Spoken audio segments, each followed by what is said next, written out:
Hello SSC 2025 batch. কেমন হয় যদি ফিনান্সের মতো একটি টাফ সাবজেক্টের শর্টকাট সুন্দর একটা সাজেশন তোমরা পেয়ে যাও। তো তোমরা যদি এসএসসি বা টেস্ট পরীক্ষার আগে এইরকম সুন্দর ফিনান্সের একটা শর্টকাট টিপস এন্ড সুন্দর একটা সাজেশন তোমরা যদি হাতের কাছে পেয়ে যাও, তাহলে তোমাদের এসএসসি বা টেস্ট পরীক্ষায় 95% মার্ক নিশ্চিত। ম্যাথস 10 মিনিট চ্যানেলটিকে সবাই সাবস্ক্রাইব করবে এবং ম্যাথস 10 মিনিট চ্যানেলের সাথে থাকবে এবং এই ধরনের সুন্দর সুন্দর সাজেশন উপভোগ করতে থাকো। আমাদের ম্যাথস 10 মিনিট চ্যানেলে এর আগে সুন্দর সুন্দর সাজেশন দেওয়া রয়েছে, ফিজিক্স, কেমিস্ট্রি, অ্যাকাউন্টিং, ম্যাথ। তোমরা সেটা দেখো এবং বাসায় প্র্যাকটিস করো। SSC 2025 finance and banking suggestion নিয়ে আমি বিশ্বময়ী তোমাদের সাথে। তো আমরা সবাই জানি যে আমাদের ফিনান্স এন্ড ব্যাংকিং এ সিকিউতে 11টা কোশ্চেন থাকবে, 7টা কোশ্চেন অ্যানসার করতে হবে 70 মার্ক এবং এমসিকিউতে 30 মার্ক। প্রথমে আমরা সিকিউ সুন্দর একটা ফরম্যাট দেখব, দেন পরে আমি এমসিকিউতে 30 এ 30 পাবে সেই সুন্দর কয়েকটা টিপস আমি বলে দিব।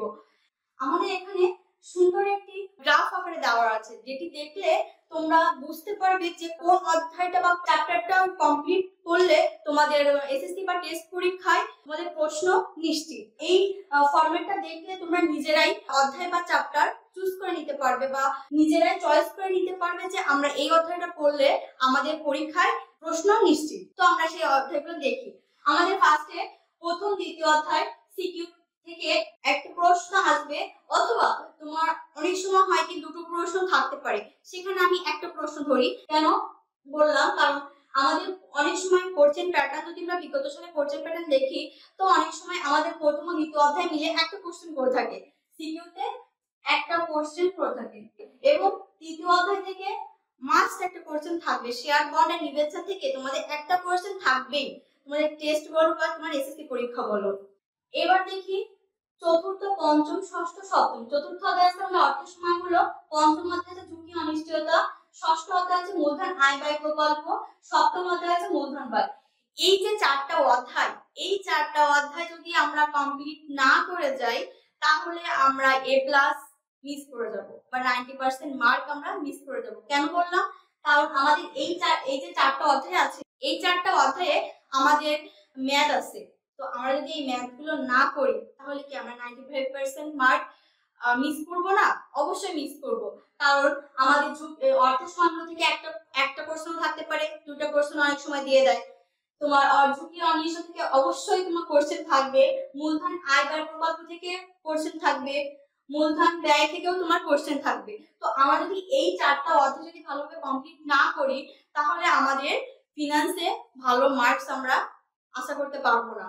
তো আমাদের ফার্স্ট চয়েস থাকবে চতুর্থ, পঞ্চম, ষষ্ঠ, সপ্তম, এই চারটা অধ্যায়। আমাদের ফার্স্ট চয়েসই এই চারটা অধ্যায়। তো আমাদের এখান থেকে চারটা প্রশ্ন থাকবে, চারটা বা পাঁচটা প্রশ্ন তোমার থাকবে। এবার দেখি অষ্টম অধ্যায় মুদ্রা ব্যাংকিং থেকে। তোমার অনেক সময় যে কোশ্চেন থাকে না, কেন থাকে না? এটা অনেক সময় তোমার ব্যাংকিং, ব্যবসায়িক ঋণ বা তোমার ব্যাংক কামানো বা তোমার ব্যাংক গ্রাহক গ বা ঘতে অ্যাড করে দেয়, তোমরা এটা স্কিপ করতে পারো। এবার আছে নবম, দশম ব্যাংকিং, ব্যবসায়িক ঋণ। দশম অধ্যায় আছে বাণিজ্যিক bank.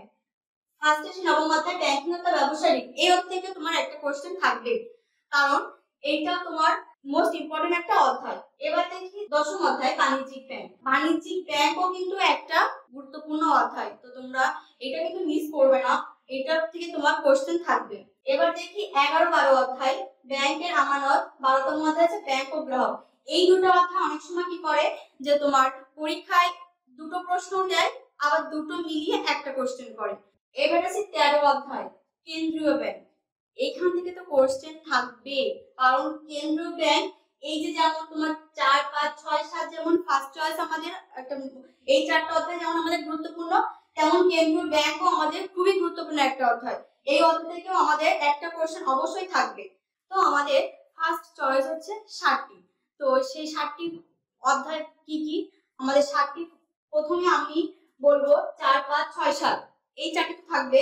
Then share bond and debenture, তারপর কেন্দ্রীয় ব্যাংক, তোমার বাণিজ্যিক ব্যাংক। এই হচ্ছে আমাদের 7টি। ফার্স্টে আমাদের অর্থের সময়মূল্য, ঝুঁকি অনিশ্চয়তা, মূলধন আয় ব্যয় প্রকল্প, মূলধন ব্যয়, শেয়ার, বন্ড এন্ড ডিবেঞ্চার, কেন্দ্রীয় ব্যাংক এন্ড বাণিজ্যিক ব্যাংক। এই হচ্ছে আমাদের ফার্স্ট চয়েস 60টি। এই 60টি কমপ্লিট করলে দেন আমাদের 60টি কমন। তারপরও যদি কোনো স্টুডেন্ট যদি মনে করে যে না আমরা এর ভিতরে থেকে কোনো একটা চ্যাপ্টার আমরা স্কিপ করে অন্য চ্যাপ্টার করব, দেন আমরা যদি প্রথম অধ্যায় করি তাহলে অবশ্যই আমাদের দ্বিতীয় অধ্যায়টা পড়ে যাব। কেন? আমাদের প্রথম দ্বিতীয় মিলে একটি কোশ্চেন হতে পারে। তো আমাদের যদি প্রথম অধ্যায় পড়ে গেলাম, দ্বিতীয় অধ্যায় পড়লাম না, পরীক্ষা দেখা গেল অনেক সময় প্রথম দ্বিতীয় মিলে একটা কোশ্চেন করলো, তখন তো আমরা পারবো না। তাহলে প্রথম অধ্যায় পড়লে অবশ্যই আমাদের দ্বিতীয় অধ্যায় পড়ে যাবো। 11 পড়তে চাই তাহলে অবশ্যই 12 আমরা পড়ে যাবো। কারণ সেম তোমার দেখা গেল পরীক্ষায় একটা কোশ্চেনের ভেতর আরেকটা অ্যাড করে দিবে। যদি 1 পড়ি তাহলে আমরা অবশ্যই 2 পড়বো, আর যদি 11 পড়ি তাহলে অবশ্যই আমরা 12 পড়বো। ব্যাংকিং ব্যবস্থা ঋণ, এটাও অনেক ইম্পর্টেন্ট, এটা থেকে একটা কোশ্চেন থাকবে। আমি বলেছি 60 অধ্যায় পড়লে 60টি কমন। দেন যারা একটু বেশি পড়তে চাচ্ছি, নবম অধ্যায়টা সাথে অ্যাড করে নিব, যেন 8টি অধ্যায় কমপ্লিট করলে 60টি কমন, দেন 8টিও আসতে পারে। এরপরও যারা আমরা এর ভিতর থেকে স্কিপ করতে চাচ্ছি, গ্রাফ তো দেওয়াই আছে, তোমরা চুজ করে নিবে যে তোমরা কোন অধ্যায়টা নিবে।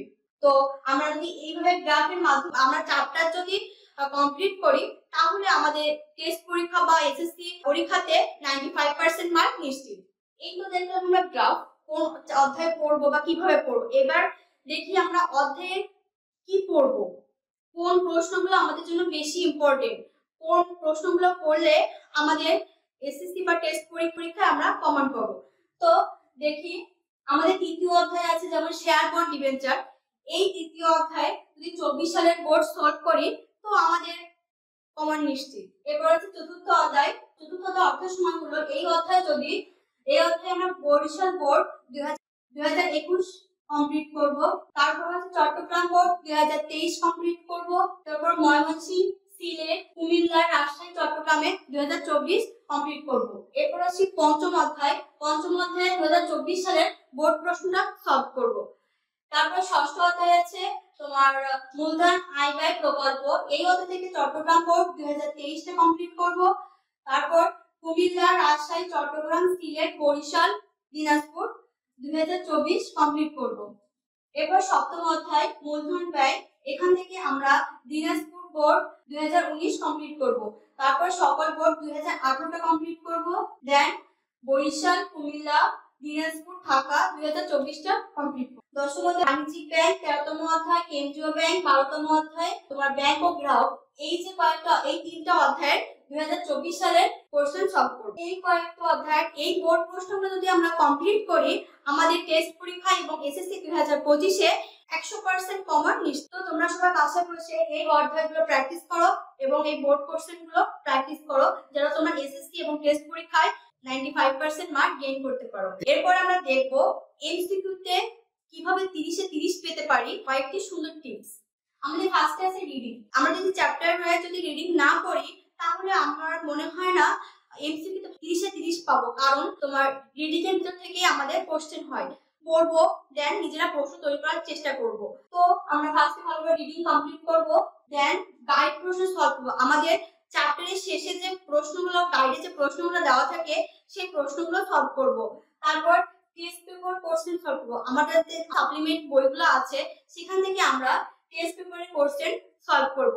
এরপর বোর্ড কোশ্চেন সলভ করব। আমাদের বিগত সালের যে 18, 19, 20 সালের যে কোশ্চেন গুলো আছে সেগুলো সলভ করব। 18 থেকে 24 সালের যে প্রশ্নগুলো ওইগুলো আমরা যদি এইভাবে পড়ি, দেন আমরা এসএসসি 2025 ফিনান্স এন্ড ব্যাংকিং এ 95% মার্ক গেইন করতে পারবো। তো এ প্লাস নিশ্চিত। আমরা এই সময় থেকে বা আমরা এসএসসি লেভেল থেকে যদি অর্থের সময়মূল্য, ঝুঁকি, অনিশ্চয়তা, মূলধন আয় ব্যয় প্রকল্প এন্ড মূলধন ব্যয়, এই 4টা অধ্যায় যদি এখান থেকে ভালোভাবে শিখে না যাই, দেন আমরা এইচএসসি বা তোমার হায়ার এডুকেশনে আমরা ম্যাথ গুলো ভালোভাবে কমপ্লিট করতে পারবো না। আমাদের কাছে জটিল মনে হবে। কেন বললাম?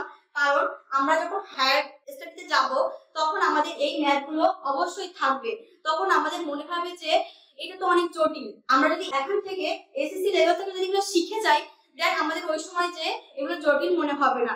তাই আমরা এখন থেকে এই সময় থেকে এই অধ্যায়গুলো ভালোভাবে কমপ্লিট করে যাব। এই ম্যাথগুলো ভালোভাবে শিখলে আমাদের পরবর্তী সময়তে যে কোনো অসুবিধা হবে না। তো তো তোমরা এই ফিনান্স এন্ড ব্যাংকিং এর এই গ্রাফ অনুযায়ী বা এই ফরম্যাট অনুযায়ী ভালোভাবে কমপ্লিট করো এবং ম্যাথস এন্ড মিনি চ্যানেলকে সাবস্ক্রাইব করে ম্যাথস এন্ড মিনি চ্যানেলের সাথে থাকো এবং A+ নিশ্চিত করো।